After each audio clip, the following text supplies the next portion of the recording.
এটা এক্সিডেণ্ট হৈছিলে ডিকমৰ ওচৰত মাহঁত তিনিচুকীয়া গৈ আছিলে আমাৰ সম্বন্ধীয় মানুহৰ আজি সকাম আছিলে তালৈ গৈ আছিলে বৰ্তমান মাও সুস্থ হৈ আছে আৰু বৰ্তমান মোৰ পত্নীক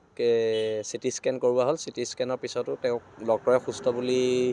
ঘোষণা কৰিছে আদিত্য হস্পিটেলত কৰোৱা হ'ল আৰু এই বিপদৰ সময়ত অসমৰ যিমান মানুহে ফোন কৰিলে যিমান আমাৰ বীৰ লাচিত থানা ডিব্ৰুগড় জিলা সমিতিৰ প্ৰত্যেক সৈনিকক ধন্যবাদ বিপদৰ সময়ত কিনাৰত থকাৰ বাবে আৰু লগতে যিমানখিনি শুভাকাংক্ষীয়ে ফোন কৰি খবৰ ল'লে সকলোকে ধন্যবাদ জনাইছোঁ আৰু এতিয়া মা আৰু মোৰ পত্নী সম্পূৰ্ণ সুস্থ হৈ আছে আমাৰ ডিব্ৰুগড় জিলাৰ সৈনিকসকলে ঘৰলৈ লৈ আহি আছে এটা এক্সিডেণ্ট হৈছিলে ডিকমৰ ওচৰত মাহঁত তিনিচুকীয়া গৈ আছিলে আমাৰ সম্বন্ধীয় মানুহৰ আজি সকাম আছিলে তালৈ গৈ আছিলে বৰ্তমান মাও সুস্থ হৈ আছে আৰু বৰ্তমান মোৰ পত্নীক চিটি স্কেন কৰোৱা হ'ল চিটি স্কেনৰ পিছতো তেওঁক ডক্টৰে সুস্থ বুলি ঘোষণা কৰিছে আদিত্য হস্পিটেলত কৰোৱা হ'ল আৰু এই বিপদৰ সময়ত অসমৰ যিমান মানুহে ফোন কৰিলে যিমান আমাৰ বীৰ লাচিত থানা ডিব্ৰুগড় জিলা সমিতিৰ প্ৰত্যেক সৈনিকক ধন্যবাদ বিপদৰ সময়ত কিনাৰত থকাৰ বাবে আৰু লগতে যিমানখিনি শুভাকাংক্ষীয়ে ফোন কৰি খবৰ ল'লে সকলোকে ধন্যবাদ জনাইছোঁ আৰু এতিয়া মা আৰু মোৰ পত্নী সম্পূৰ্ণ সুস্থ হৈ আছে আমাৰ ডিব্ৰুগড় জিলাৰ সৈনিকসকলে ঘৰলৈ লৈ আহি আছে এটা এক্সিডেণ্ট হৈছিলে ডিকমৰ ওচৰত মাহঁত তিনিচুকীয়া গৈ আছিলে আমাৰ সম্বন্ধীয় মানুহৰ আজি সকাম আছিলে তালৈ গৈ আছিলে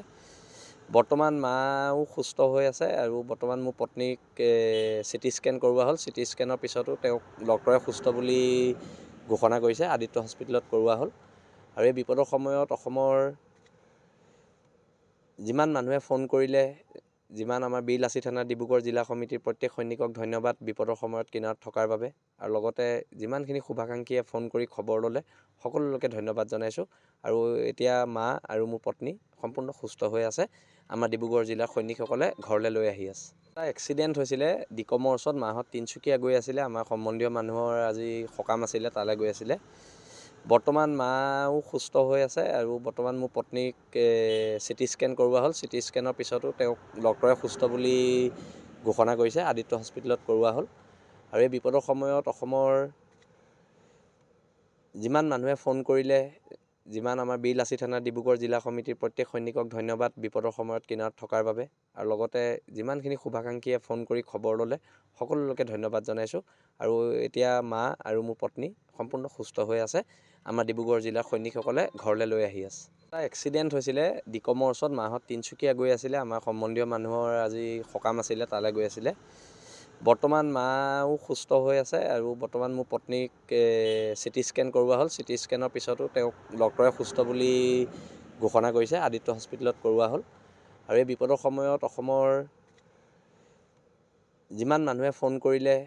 যিমান আমাৰ বীৰ লাচিত থানা ডিব্ৰুগড় জিলা সমিতিৰ প্ৰত্যেক সৈনিকক ধন্যবাদ বিপদৰ সময়ত কিনাৰত থকাৰ বাবে আৰু লগতে যিমানখিনি শুভাকাংক্ষীয়ে ফোন কৰি খবৰ ল'লে সকলোকে ধন্যবাদ জনাইছোঁ আৰু এতিয়া মা আৰু মোৰ পত্নী সম্পূৰ্ণ সুস্থ হৈ আছে আমাৰ ডিব্ৰুগড় জিলাৰ সৈনিকসকলে ঘৰলৈ লৈ আহি আছে যিকোনো খবৰৰ বাবে যোগাযোগ কৰক 7099017330 লগতে 7099017110 নম্বৰত